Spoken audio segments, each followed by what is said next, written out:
Hi guys, welcome back to another episode of Soulful Feast, bite-sized information to nourish your body, mind, and spirit. If you're new to the podcast, welcome. We've got a great episode in store for you. Don't forget to share, like, subscribe, all of those good things to spread the good word. So today, I want to talk about a lot of pressure that women feel to continually feel productive. It's almost like we have no value if we don't keep doing things. But what about listening to the seasons in life? What about learning to slow down and just embrace exactly where you're at this moment? Well, I'm here today with like ultimate it girl, multi hyphenate, artist, actress, all of it. She's all kinds of amazing and a deeply soulful person. We're here with Solenn Heussaff. Hello, everyone. Thank you for that intro. Love it. Yeah. So thanks so much for taking the time. And, we connected recently over the retreat, and it was so nice to hear your side beyond the vibrant Instagram. Super freaking funny, guys. Like, if you haven't, you're living in a hole if you haven't seen her and her husband's IG, but it's like the most entertaining thing you'll ever see. Thank you. Just making fun of ourselves. It's great. So I wanted to talk to you about where are you today? Who are you today? Who is Solenn today? Okay, today I am a slower paced Solenn. Definitely enjoying life more at its fullest. I think also as you come to age, you're happier with less, if that makes sense. And I'm just not in the rat race anymore. I'm not trying to prove myself anymore. Of course, there are some moments where I'm like, oh my God, I'm not doing anything. I need to wake up. I need to do something. Or your relevance is not there anymore. What will my kid say about me when she gets older and she sees me and like being more like, or just still staying at home. So I have those questions once in a while, but I am definitely happier and my life is definitely slower.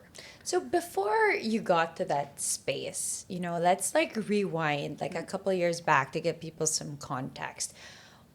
Was there a time that you felt that was like your most like super people pleasing era, trying to like, Definitely. keep pushing yourself? Like, can you share? So I used to live in Paris and I studied there, and I've always been a people pleaser, not because, I mean, you have two types of people pleasers, but I'm just the type that I'm scared or I'm afraid to make someone feel awkward. So I feel like if I say no, I'll make that person feel awkward because they asked me a certain something or a certain favor. And I've always been that person to be like, okay, and no matter how uncomfortable I am. So it started, I guess, in college where I used to work as a makeup artist on sets, like commercial sets in Paris or theater programs. And I was just very friendly to everyone. And I was taken advantage of in many situations whereas it's tasks or even just like some men flirting with me and I didn't know how to say no, and then I'd be in trouble with other girl actresses because they would be like angry with that person in front of me, and then I'd be like just like in this position where I'd be like I wouldn't be able to say anything, and then I just go in the bathroom and then cry. I've always been the type of person to try to lend a hand even in situations that aren't helpful to myself. And then when I entered in showbiz, a different type of people pleaser, obviously I was new in this industry and I felt like, I need to try everything. I need to say yes to everything to be at my best. So like any job that would come my way, whether it was something I was interested in or not, I would just say yes, yes, yes, yes, yes, yes.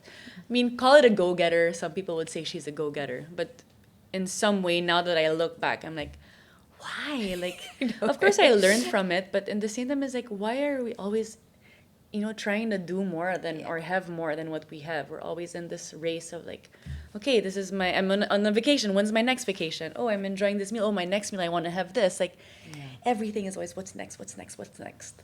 So Was there like a point where it was just like a lot of disappointment and questioning yourself? Like, was there like a big turning point? I feel like since I was always busy, I never got to that stage because you don't have the time to feel, basically, when you're busy. Or maybe that's a way to mask. Yeah, to cope, right? To cope with true feelings. Like if you're angry or you're tired or you're exhausted or you're lost, you're just keeping yourself busy so that you don't have time to think of other things. So that really happened for me pandemic because obviously I stopped working. We all stopped working. I was also a mother during the pandemic. So all of this came into place, and then I had to kind of like recalibrate everything in my life. Like, do I really like what I do, or did I just think I liked it, or was I just so busy that I didn't have the time to think if I Yeah. liked it or not? So pandemic was a big shift for me. If it wasn't for the pandemic, I think I would still be as busy. Showbiz and Yeah, busy and I would yeah. still be a people pleaser. You know, it's basically. funny, right? Because like, I guess kind of like you in the past, like I did everything. Like I was a chef at a restaurant. Like you just, Yeah. if I wasn't constantly doing or achieving something, it was like you had no place. Like you didn't, almost like Exactly. you didn't exist, right? And when you're Yes. done with one project, you gotta move to the next, and you gotta do this, and you do question yourself, like, do I even enjoy this? It really happens, Yeah. right? But it's scary because then you don't know What you should be else. doing, because Yeah. everyone always says it's all about finding your true purpose. But honestly, if you ask me today what's my purpose, I still don't know. But that's what they say. It's like your people are constantly trying to do new things or trying new things out because they're trying to find what their passion is, what their Yeah. purpose is.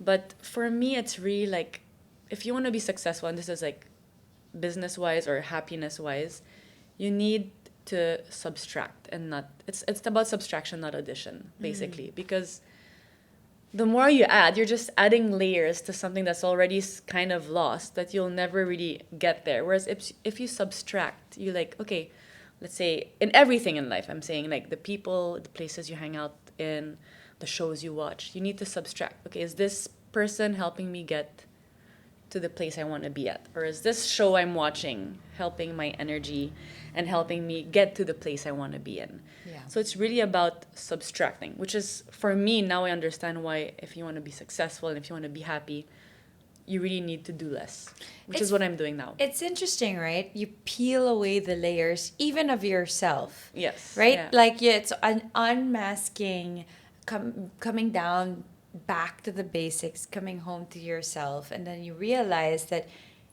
you do need so much less. Yeah. You do need so much less. That doesn't mean to say that you can't manifest more. It's like totally different. Exactly. It's like it's really like there's a difference between needing and attracting, right? Mhm. Like there's like you can still live a good life and the everything is open to you, but then when you come to the space where you realize it's actually not monetary necessarily or material, it's just moments and Also, people. if you have less, quote unquote, you have the time to enjoy things more. Because imagine if you have so many things to do or so many things to attend or so many people to help out in one day, you don't get to enjoy Yeah. the time you have at home or the time with your kids, because you're always busy thinking of something else or the next thing. So I was watching this movie recently. No, not movie. It's a series on Apple TV called Good Neighbors. Okay, I haven't seen And it. it's with John Hamm, who's so good. John Hamm is a madman, and he's so good at playing like the desolate guy in a suit and looks handsome doing it.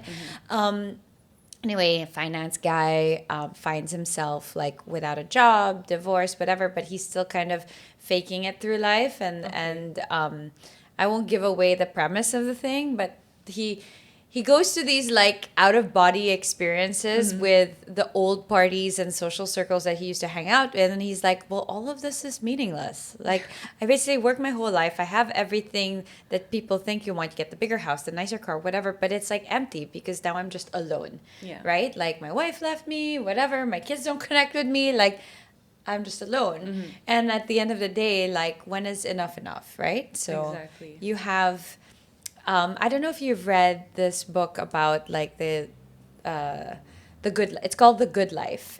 No, I've heard of it though. Yeah, so really great. I'll put the link here, guys. I did a book review on it on Instagram. It's called The Good Life, and it's about this Harvard study on happiness that over 80 years. That basically once you reach a certain level of security, so there's a level of financial Yes, of social course, security, economic security, health security that everyone needs to attain.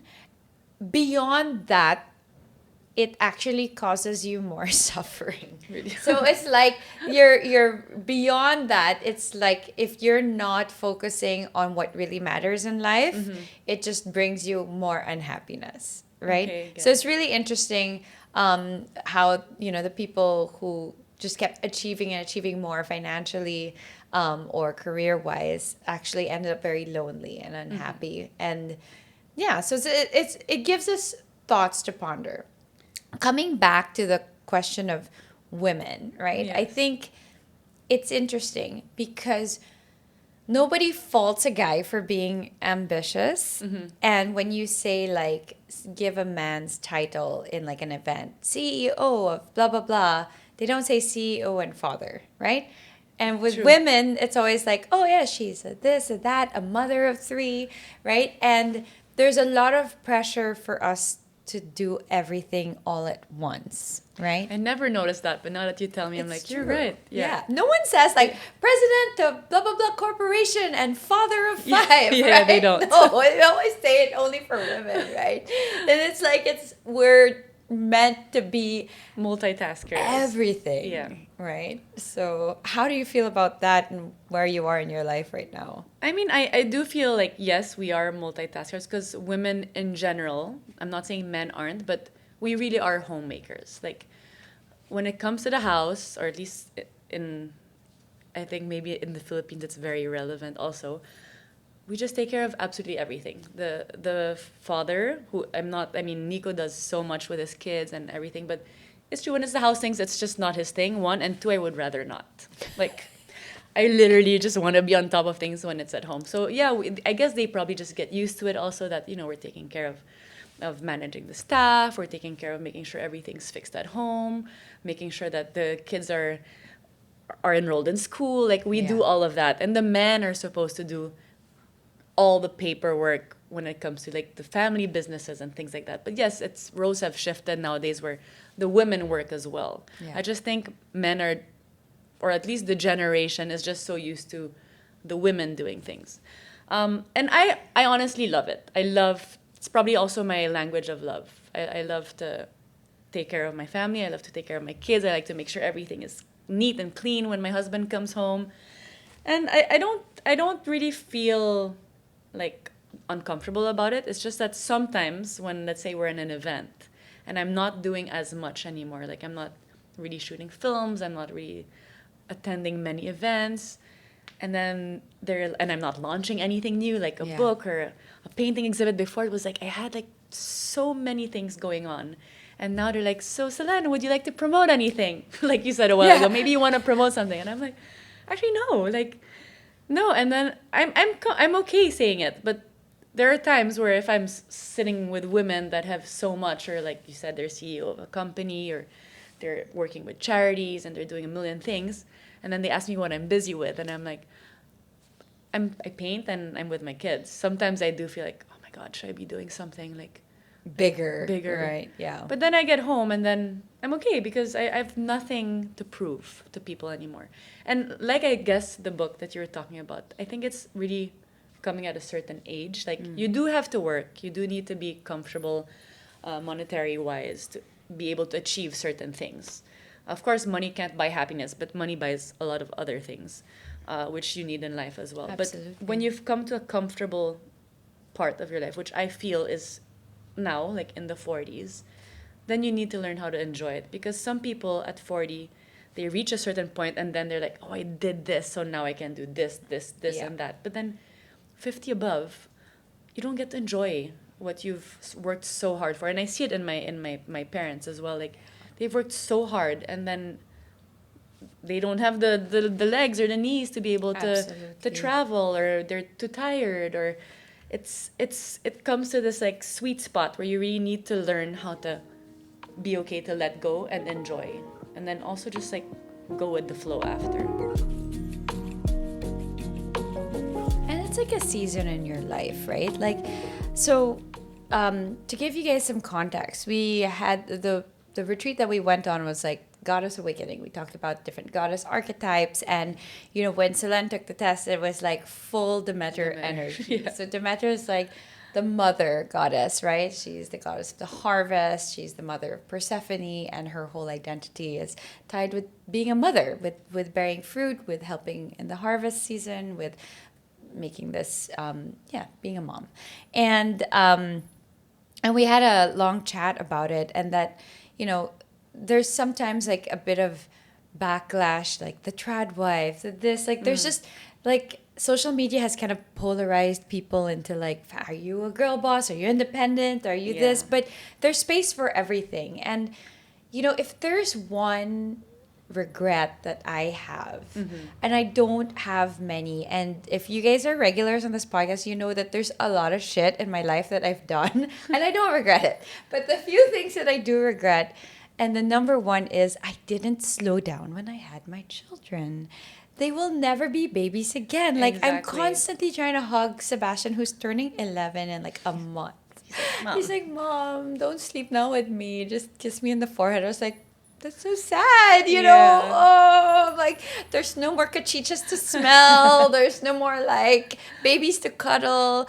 And when I gave birth, almost 11 years ago, at that time, it was like, the uso then was like, bounce back. Yeah, 3 months Sexy in. body, go. I'm pumping while working, and like the baby's there. I'm exercising. Like, what the fuck? That's so stupid. Yeah, exactly. It's so stupid, and it's so sad. And I wish so much that I had taken, I know some women really have to, and at that time I didn't have to work that hard.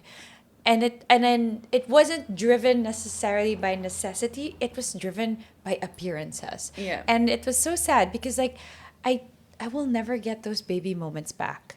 That's what I always tell my friends that are giving birth. I'm like, you need to enjoy the first 3 to 5 years of their lives, because after that they still need you, but it's not the same kind of need.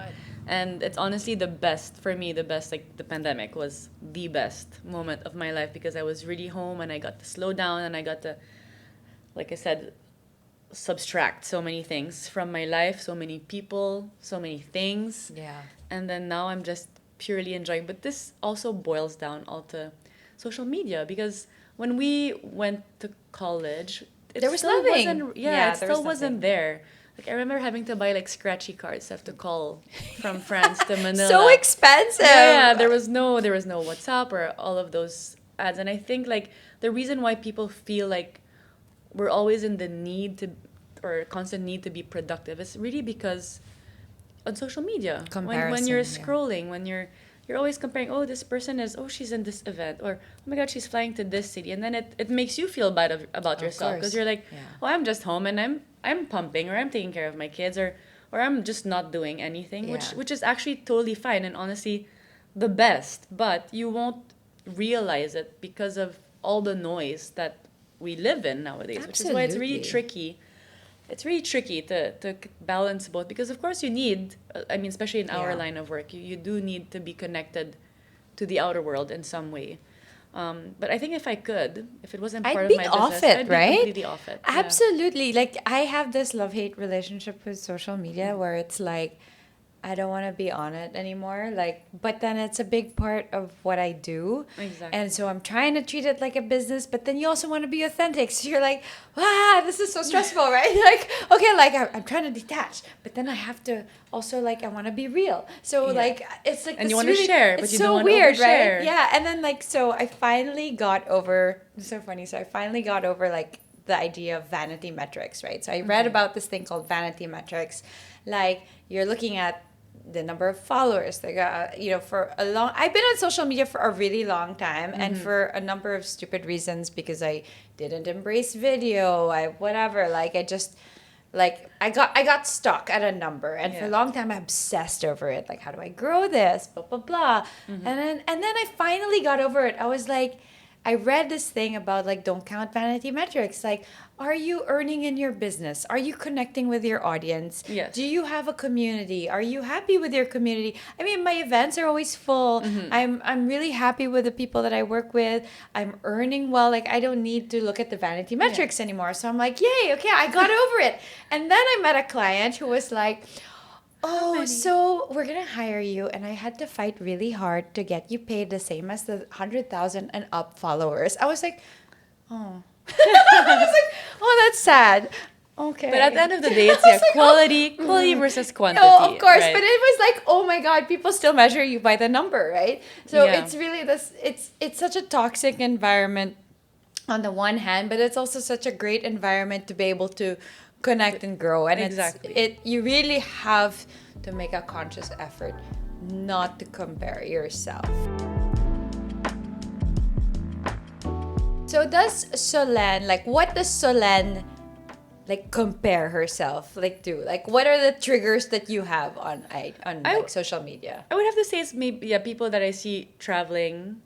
I love to travel, but when they travel for work, I'm like, oh, I've reached a certain like I'm able to speak out. I'm able to teach things to other people as well. Because Yeah. usually the influencers that fly out are it's a different line. It's not really the artista. It's more It's like fashion. yeah, but I'm whatever. also not fashion. Like I know I'm not fashion. Like Yeah. I'm just happy in jeans and t-shirt. This is my go-to clothes. But yeah, sometimes I'm like, oh, why am I not doing this? And I'm like, oh, because I need to also be with my kids. I want to be home with my kids.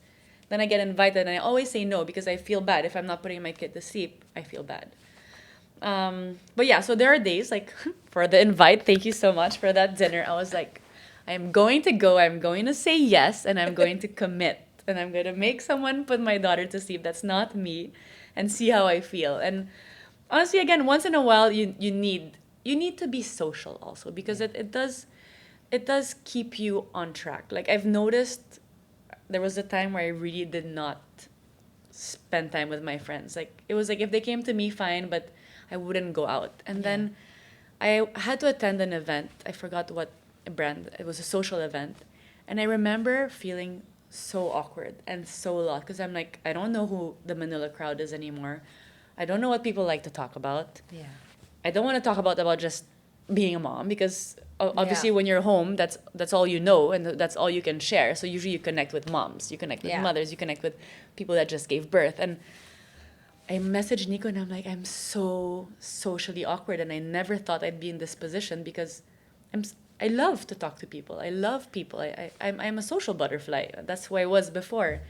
And so that's when I realized like I need to. It's not about going out and spreading my wings. It's just about maintaining a certain balance. Yeah. Like everything in life, it's about balance. I said we can't just stay home because we're comfortable at home. You need that balance of making your brain work. Like it's really about your brain. Because if you stay home, you're just stagnant. And then I'm singing like And it's Coco kind of Melon like songs all day. It's like yeah, it's like no, I need to learn. Like come on, Dua Lipa, show me some love here. Like Coco Melon. Oh my God, mine was Baby Shark at that time. well, it's still And Paw Patrol, and oh my God, then it became Octonauts, like you name it, Wildcrats. No, but the thing is, there's a season for it, right? And Yes. then you kind of just have to listen to your soul, like you're being called to, okay, I want to step out of my cocoon now and kind of be a part of it. But one of the things I learned is being more selective with the events, and people. and the people Yes. and the interactions. So, very often if I'm in a big event, it's because I'm there for work. Okay. And I will do it wholeheartedly, but I will have all kinds of rituals to like protect it like this. I'm carrying crystals in my bag so I don't get like energy. And even then, what I try to do is have more meaningful interactions. So Okay. I don't like small talk. Yeah, hey, how are you? Have you been? Yeah, Good? it's hard Okay. for me. So you'll usually find me just kind of like in a corner with one or two people, and just being honest, Yeah. And I found that when I've shifted that energy, like people who need to talk end up sitting beside me, and then they talk, Yeah. and it's great. Then I'll just like hold space for them, and then people who don't want to talk, they like go away. Yeah, Like, I have friends who avoid me because they know that I'm like gonna bring out the truth. So I'm like, I'm not ready to talk to you yet. I'm like, okay, that's fine. But it's changed the way I see these interactions, and that I basically tell myself if I'm going to be present somewhere, if I said yes to something, it's gotta be the whole body yes. Yeah. Another podcast, guys, look it up. We got the whole body yes. What is that? And basically also being in it 100%. Exactly. Because if what happens is we feel guilty, like there's a lot of mom guilt, right? You're not You're here, away. you're not there, and you can never really fully enjoy. So, yeah, being more mindful of that. So let's talk a little bit about, how you've started to embrace your creative side more as well during this season in your life. Yeah, I feel so. I Of mean, you course, were always creative. I was always creative, but I was always kind of hindered by work because if I'm shooting on set or I'm in a TV series or I'm attending events or flying like to provinces for mall shows, I never got the time to fully focus on my artwork because one, you don't always have the inspiration, so Yeah. it's very hard to find that window. Two, when I find that window, like I hardly had days where I could paint because I was always here and there. So I never got to focus. So when we moved houses and I decided to have my own painting studio, I said, I'm really, whether I make a living out of this or not, I really just want to focus on creating things and on my imagination because I felt for a while that I was unable to imagine things. And I listened to this podcast. I think it was by Rob Dial. I don't know if you listen to him on Spotify. He said something that kind of stuck with me because my daughter would ask me like, Mom, can you please tell me a story about fairies? And I'm like, oh my God, wait, I don't even know where to begin, like how to write a story.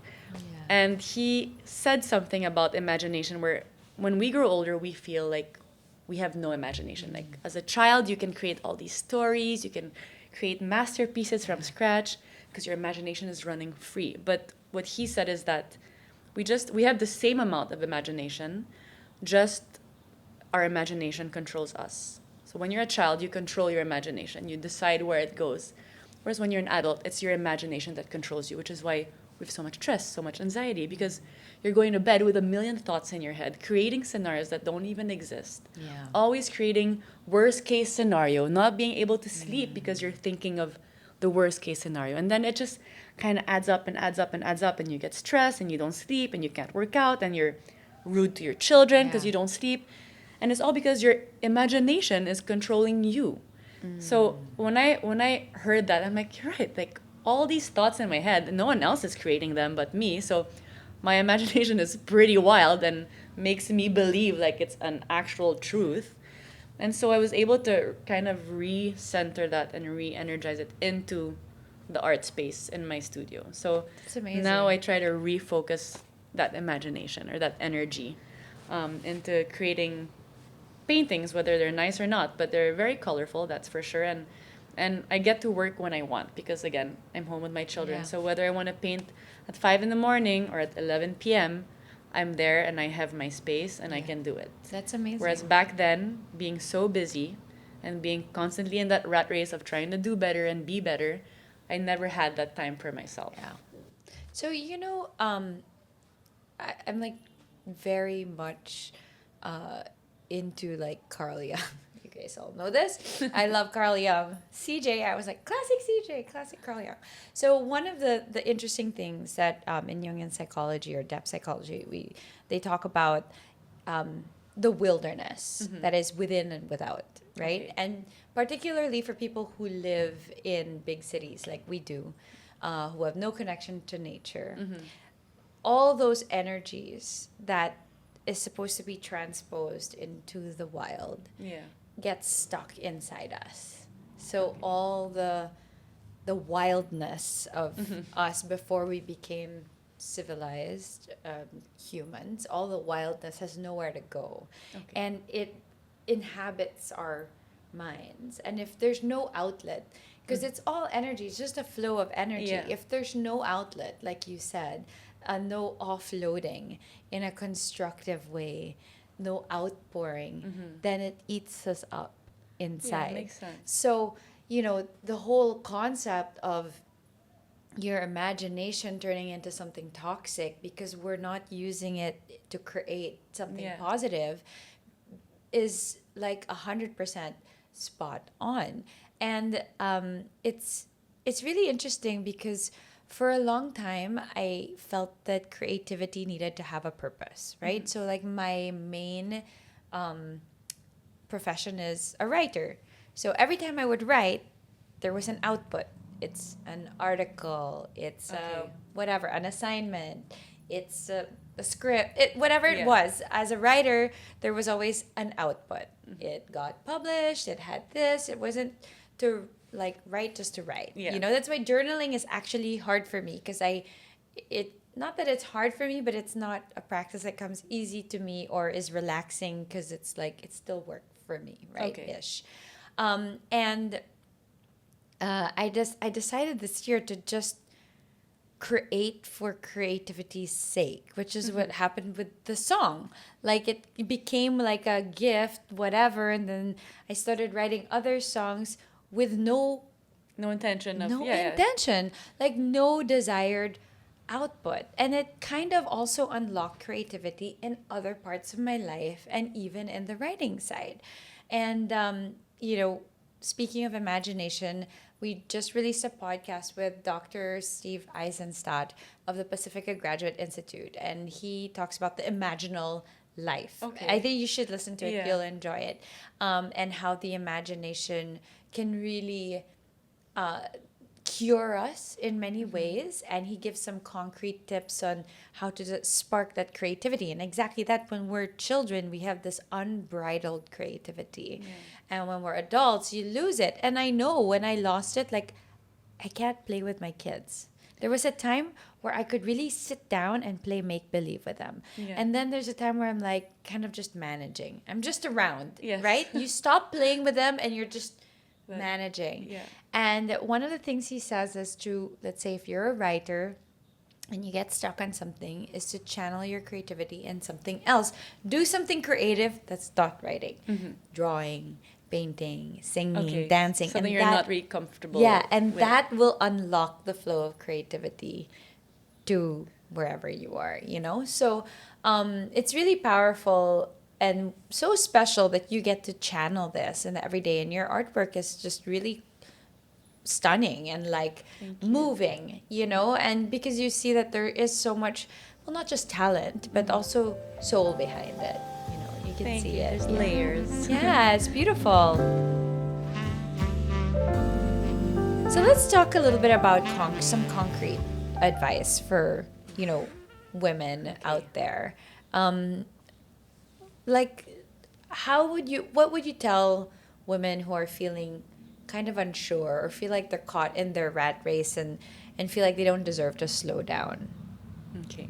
Well, I feel like for people who are able to slow down again, it's some sort of luxury, right? Yes. Some people don't have the luck or the choice. They need to work to meet bills and like food on the table. But to those that have the luxury to kind of, take a step back, I feel like, well, one, you shouldn't feel guilty because that's the first thing that comes in. I feel like I'm resting, but like I should be doing this and I should be with my kids and I should, you're always needing to do something. So one is remove the guilt because everyone deserves to take a step back and you'll be a better person in the Yeah. future. Two, it doesn't happen overnight, honestly. Like it can take years, maybe. So be patient with yourself. Three, maybe I would say like to try doing something again that's not them. Like you said, like maybe, take a painting class or a writing class or go on a trip on your own, like whether it's 2 days or 3 days. You try to travel alone because you learn a lot from traveling alone. I mean, there's no like scientific or there's no like formula to it. It's really just about trusting the process and having faith. Though sometimes you feel like faith is not on your side. It's, again, I would say be guilt-free, try something new, trust the process, and also, of course, surround yourself with people that motivate you. Because if you're with people that don't do anything and that just like complain about life and their miseries, then you end up soaking up their energy. So you want to be with people that push you forward. Yeah. There's a detox process. And detox social media. Honestly, like, I just hate that every conversation revolves around social media, but honestly, it's part of everyone's lives, and we're literally on it on a daily basis. Even you're looking at it, but you're not looking at it. Like when I'm in the car, sometimes I have to put my phone in my bag in the back because it's just like a automatic habit in my system. It goes shooing, and then I'm just like scrolling, and I haven't really seen anything, but your brain is soaking up certain things. Absolutely. So you definitely need that social media detox, and to just try to just don't, yeah, again, don't compare. It's hard, but don't compare yourself and just trust the process. You know, so I just want to sidebar here. Like, slowing down doesn't necessarily mean stopping to work. Yes. You know, just like everyone can take 10 minutes for themselves. And I really encourage you guys out there, like, you know, especially those who are in corporate jobs and maybe love their corporate jobs but feel exhausted for many reasons. People who really need to make ends meet and struggle at work. You will see the benefits of taking time for yourself. Take a sick day. Take 30 minutes every morning.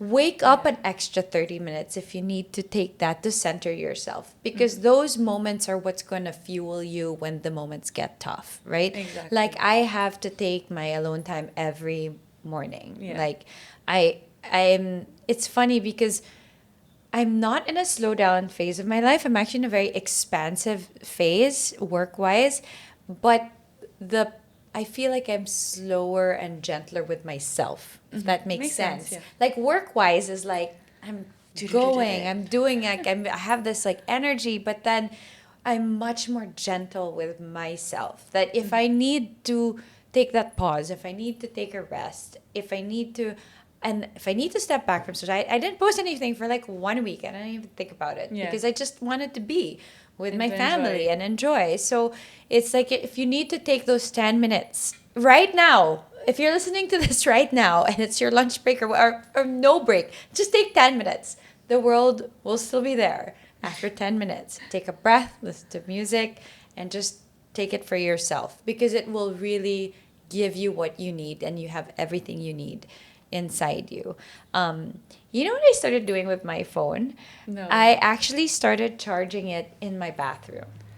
So yeah. I don't have it beside my bed anymore when I go to sleep and when I wake up. Yeah, we do the same. It's been It's the life best. changing. It's the best. It's really, really like no doom scrolling before you sleep. Yeah. And then when you wake up, you're not like, Tired. And you're also not tired. Because Yeah. usually when you're on your phone before sleeping, you end up waking up with like really dry eyes. So Nico implemented this rule like 2 years now we've been doing it. So we charge our phones at 6 p.m. onwards. We're like, whoever messages us after Wala na. 6 won't hear from us till 7 a.m. the next day. So we're with the kids full on, and then we go to bed at around 8:30. We're early early sleepers. Love it. And then I wake up 4:30 or 5 on my own without the alarm, like on the dot. Yeah.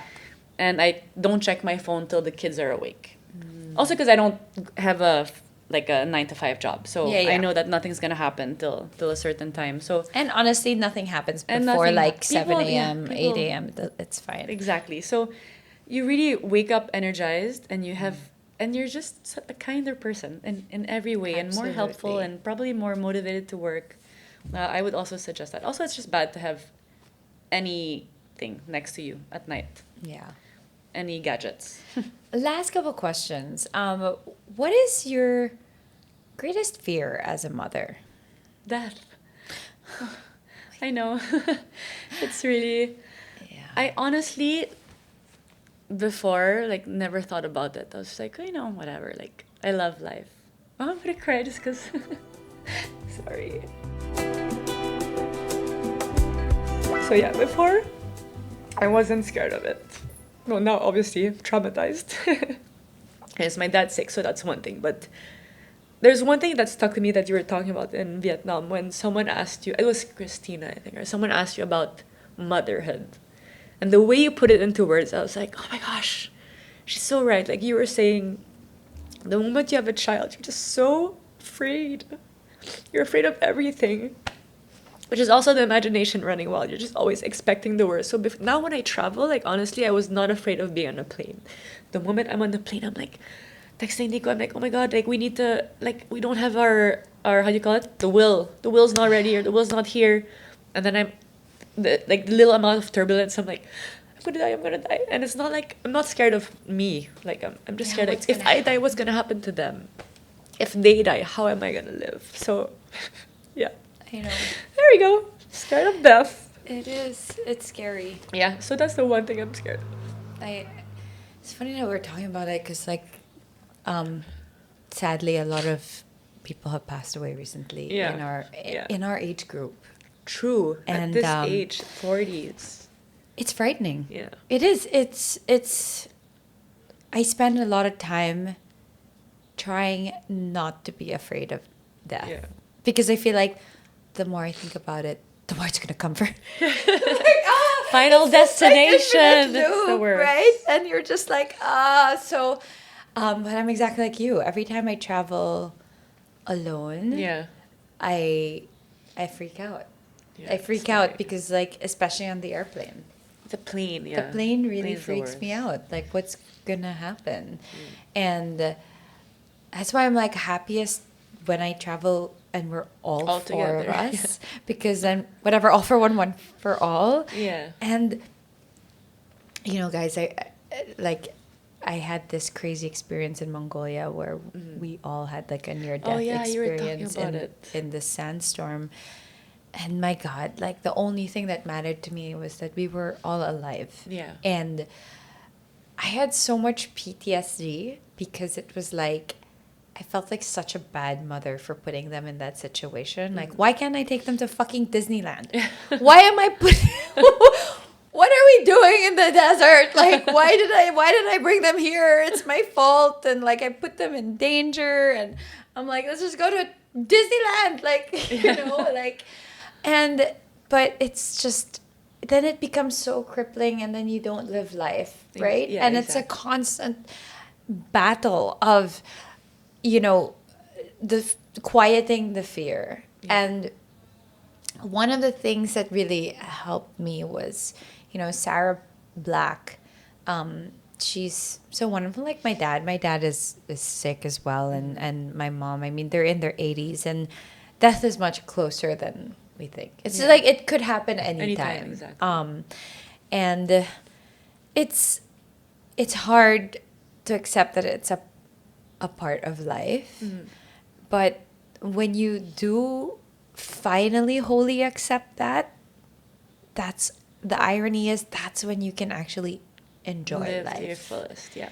And it's this battle, like even with the children, like, oh my God, the things that I have in my head, and I just have to really take a breath and be like, it's all out of my control. Yes. And all I can do is make this moment right now matter the most. And it's hard. Yeah. It's hard. Yeah. And it's scary. It's super scary. Especially when you're, I guess, like us, like in the sandwich years, right? Yeah, exactly. Like, that's you're like, ooh. It's so close on one hand, and then you have life on the other, and it's, profound. Yeah, sorry. It was a very fast answer, but yeah, that's one thing that I never in my teenage years and also like 20s, I was like, live life to the fullest. I'm invincible. Nothing's ever gonna happen to me. And then, you start, when you're entering your, like, late 30s, 40s, then you have, like, you hear of your parents' friends passing and everything, and then you get to a stage where it's your parents that are getting old, and then you overthink. Like, Nico and I, we overthink everything. Like, when the kids we never let them go in the car without one of us. Like, we're just so afraid. Like, when my phone rings, the first thing I'll think of is, there's a problem. Yeah. But yeah, again, my friend was like, you can't live like that. Like, then you're just gonna. Then you just might as well just stay home and lock yourself at home and don't do anything. But it is a profound thing that I think a lot of maybe men take a longer time to realize it, but women who carry the life in them, when you give birth, you just have this profound reckoning with mortality. Yeah, you're just like, I could die, and this thing that I cooked for 9 months could die. Yeah. And you realize that, like, life is, like, beautiful and scary, and life and death coexist consistently all the time, and it's a big thing to reckon with. But then there's also the reckoning of a rebirth. Like you, with that death comes a new you that is detached from the material, and Yes, true. an entering into a more spiritual, energetic phase in your life because you're propelled into that, Yeah. right? And it's scary and exciting, but you know, I think eventually everyone has their own pace to get there. But when you do, it's quite liberating when you finally come to realize that there is more than. It's ironic because like there's more than just this, but right now we only have yeah, this. exactly. Right? Yeah. Very well put into words again. Oh my god. Oh, that took a turn. I love it. Oh, well, just to wrap a couple things. If there's a piece of wisdom that you want to leave your children, what would that be? Ooh, that's hard. It would bring things back to basic and enjoy the simple things in life. Make sure that, yeah, just enjoy the simple things. Appreciate the people that care for you. Disregard those that make fun of you, or that don't really care. Because obviously, if you're made fun of, they don't care. And just run free, get dirty. I think Yeah. that's pretty much it. It's very simple. I want them to just be happy. And I feel like to be happy, you need to know how to value the smallest things. Yeah. I like that. Thank you. Thank you, Solenn. Thank you. Thank you, Sauce. Okay, guys. That was really special and really beautiful. And I actually love where it went. You never know where this podcast is going to go. We're always changing topics. It's our brain. Yeah, but, you know, if you guys are taking a moment to listen to this, that means you've taken some time for yourself. So take another extra 5 minutes at the end of this podcast to just sit and close your eyes and just relish being alive, relish being in this present moment, relish being you, relish your breath, relish the fact that just because you're alive and you're here, there's just endless possibilities for you. So if you're feeling stuck right now or kind of like stagnant in your life, just the fact that you're still here, breathing, and being present means that you have the opportunity to change and you have the opportunity to take your life back and do whatever it is that makes you feel good without comparing to anybody else. All that matters is the here and the now. So thank you guys so much for choosing to spend the here and now with us. It's been a pleasure. Stephanie Zubiri at Soulful Feasts. Bite-sized information to nourish your body, mind, and spirit. Don't forget to share this podcast with someone you think will be inspired by it. And to, of course, subscribe and rate us on Spotify. Thank you.